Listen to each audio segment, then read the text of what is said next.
बिस्मिल्लाहिर्रहमानिर्रहीम। हस्ब मामूल हम आज अपनी किताब दुआ और तकदीर, इस किताब के मतन की छठी किस्त पेश कर रहे हैं। मुलादा फरमाएं। हज़रत इन निकात की मज़ीद वजाहत जो कि हम पिछली किस्तों में कराए हैं, मज़ीद वजाहत के लिए हम हज़रत मूसा अलैहिस्सलाम और हज़रत खिज़र अलैहिस्सलाम का वाक़या नकल करते हैं, जिसे कुरान करीम ने सूरा कहफ में बयान फरमाया है। हज़रत मूसा और खिज़र का वाक़या, ये वाक़या कुरान करीम की सूरा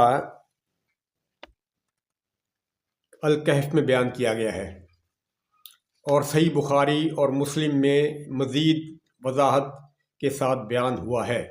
कुरान करीम में जिसे मर्द सालेह कहा गया है और उसका नाम नहीं लिया गया, अहादीस में उस शख्स को हज़रत खिज़र अलैहिस्सलाम का नाम दिया गया है। हम ज़ेल में मुकम्मल वाक़या इख्तिसार के साथ पेश कर रहे हैं। एक बार हज़रत मूसा अपनी कौम बनी इसराइल को वाद फरमा रहे थे अपनी कौम को कि एक शख्स दरियाफ्त किया, दुनिया में इस वक्त सबसे बड़ा आलिम कौन है। एक शख्स ने ऐसे दरियाफ्त कर लिया कि इस वक्त दुनिया में सबसे बड़ा आलिम कौन है हुजूर। तो हज़रत मूसा ने जवाब दिया, चूँकि मैं अल्लाह का रसूल हूँ, लिहाजा पूरी दुनिया में अल्लाह ताला ने मुझे सबसे ज़्यादा इल्म अता फरमाया है। बात तो बज़ाहिर दुरुस्त मालूम होती थी, लेकिन रब्बे जुल जलाल को मूसा का ये तर्ज़ तकल्लुम शायद पसंद नहीं आया। चुनाचा फरमाया कि मूसा, तुझे ये कहना चाहिए था कि अल्लाह ही ज़्यादा बेहतर जानता है। मज़ीद फरमाया कि हमारा एक मर्द सालेह यानी नेक बंदा है जिसे हमने तुझसे भी ज़्यादा इल्म अता फरमाया है। मूसा ने उससे मिलने का इश्तियाक ज़ाहिर किया तो हुक्म हुआ कि जहाँ पर दो दरिया बाहम मिलते होंगे वहाँ पर तुम उससे मिल सकते हो। किस्सा मुख्तसर कि हज़रत मूसा अपने शागिर्द यूशा बिन नून, शागिर्द का नाम है यूशा बिन नून, उनको साथ लेकर चले और बिलाखिर मुकर्ररा मकाम पर हज़रत खिज़र से मुलाकात हो गई। मूसा ने अपने आने का मकसद बयान किया और कहा कि मैं आपसे इल्म सीखना चाहता हूँ। तो हज़रत खिज़र ने कहा कि तुम मेरे साथ सफ़र पर चलो, लेकिन इस शर्त पर कि मेरे किसी फ़ेल पर मुझसे कोई सवाल नहीं करोगे, यहाँ तक कि सफ़र के इख्तिताम पर मैं खुद तुम्हें तमाम असरार से आगाह कर दूंगा, लेकिन मैं जानता हूँ कि तुमसे सब्र नहीं हो सकेगा। मूसा ने कहा, इंशाअल्लाह आप मुझे सब्र करने वाला पाएंगे। अगर सब्र ना कर सकूँ तो आपको हक हासिल है कि मुझे खुद से अलग कर दें। चुनाचे आप दोनों दरिया के किनारे किनारे चल पड़े। थोड़ा आगे जाकर एक नई और खूबसूरत कश्ती नज़र आई। वो दोनों उसमें सवार हो गए। कश्ती वालों ने उन्हें बुजुर्ग और मुत्तकी समझकर उनसे कोई किराया वसूल नहीं किया। अपनी मंजिल पर पहुंचकर हज़रत खिज़र ने उस कश्ती के सामने के तख्ते तोड़ दिए। मूसा ने ये देखा तो बेख्तियार कहा, ये आपने क्या जुल्म कर दिया, उन्होंने तो हमसे किराया तक नहीं लिया। खिज़र ने कहा कि आपने ऐदशकनी की है। मूसा ने माजरत की और कहा कि मुझसे भूल हो गई, आइंदा ऐसा नहीं होगा यानी सवाल नहीं करूँगा। चलते चलते दोनों एक बस्ती में पहुँचे। बस्ती वाले अच्छे लोग थे, उन्होंने उनकी मेहमान नवाजी की। वहाँ से वापसी पर उन्हें एक लड़का नजर आया। हज़रत खिज़र ने उसे पकड़कर मार डाला।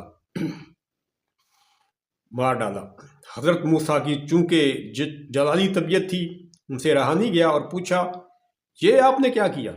इतने अच्छे लोगों की बस्ती के लड़के को आपने मार डाला। खिज़र ने कहा कि ये आपने दूसरी ऐद शिकनी की है।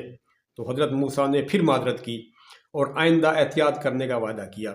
चलते चलते दोनों एक और बस्ती में पहुँचे। वहाँ के लोगों ने उनसे अच्छा रवैया नहीं किया, ना ही कोई मेहमान नवाजी की। वो भूखे प्यासे बस्ती से निकलने लगे तो उन्हें एक खस्ता हाल मकान की एक दीवार गिरती हुई महसूस हुई।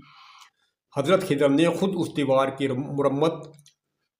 मुरम्मत कर दी या उसे सहारा देकर सीधा कर दिया। ये देखकर मूसा से रहा ना गया और कहा, ये तो आपने बड़ी अजीब हरकत की। एक तो इन लोगों ने हमसे बुरा सलूक करवा रखा, ऊपर से आपने उनकी गिरती हुई दीवार को दुरुस्त कर दिया। ये सुनकर खिदर ने कहा कि बस बस, अब मजीद हम इकट्ठे नहीं चल सकते। आपने तीसरी बार ऐद शिकनी की है, और अब सुनो वो असरार जो तुम पूछना चाहते थे। अब सुनो।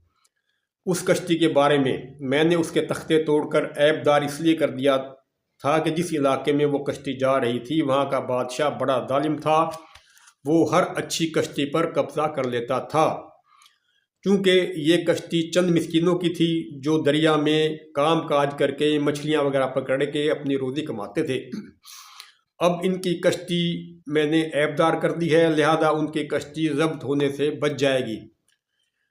दूसरा वाक़या ये है कि उस लड़के के माँ बाप ईमान वाले थे। हमें खौफ हुआ कि कहीं ये उन्हें अपनी सरकशी और कुफर से आजिज़ व परेशान ना कर दे, इसलिए कि वो सरकश था।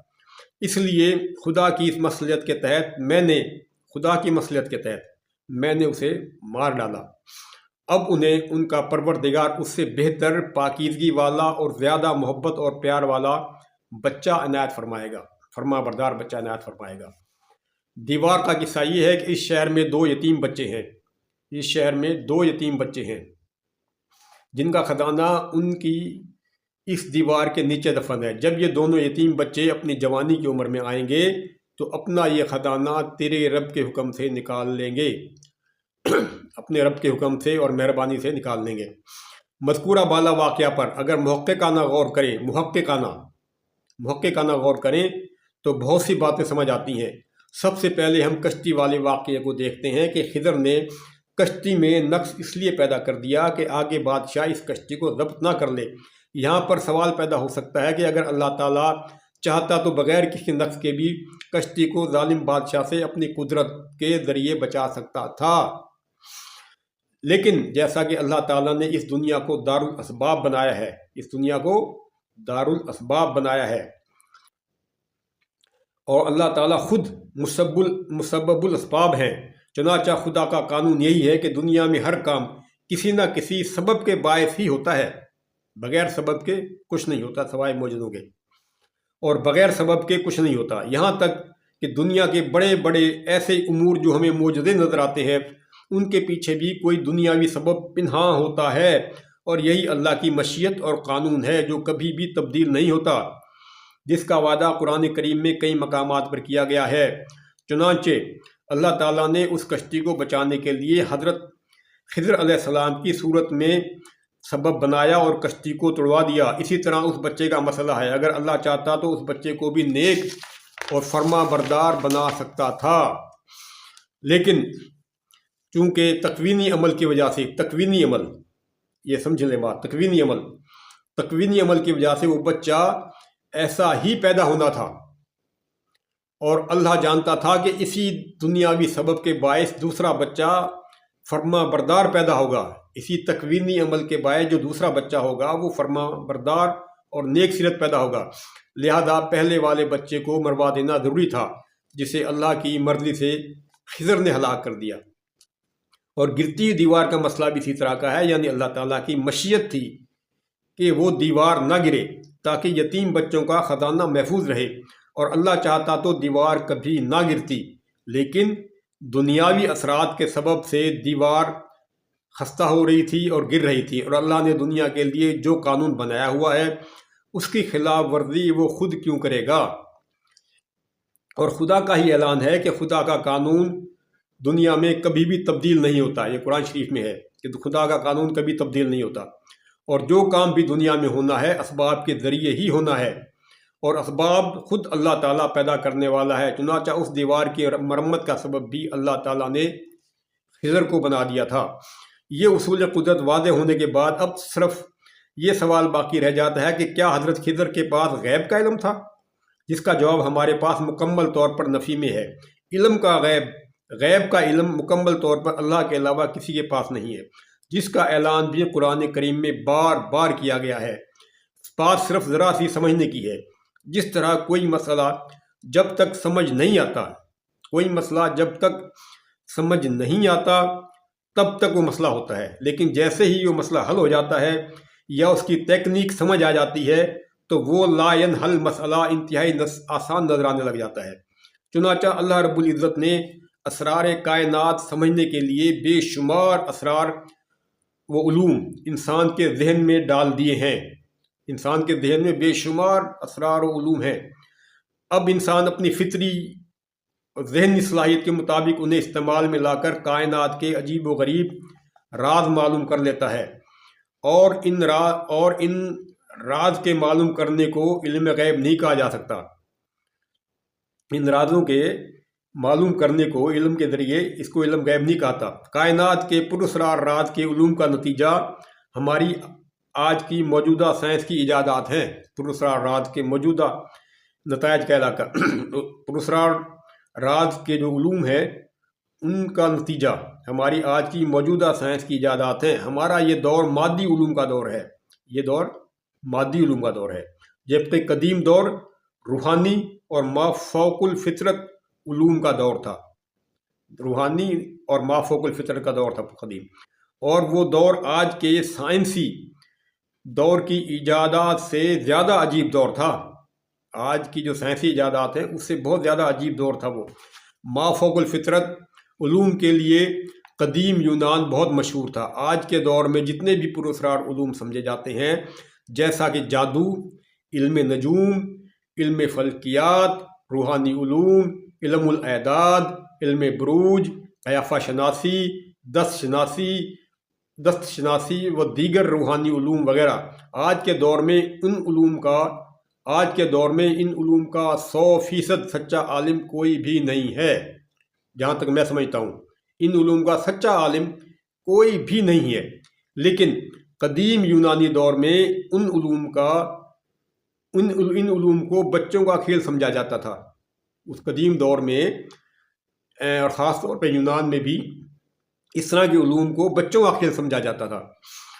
قدیم یونان کا ایک واقعہ یہ سنیں کہ یونان کے قدیم دور کے علوم کے متعلق ایک مشہور واقعہ قدیم کتابوں میں کچھ اس طرح بیان کیا گیا ہے کہ کسی فرشتے نے مثال کے طور پر جبرائیل نے اللہ سے اجازت لے کر یونان کے عالموں کو آزمانے کی کوشش کی۔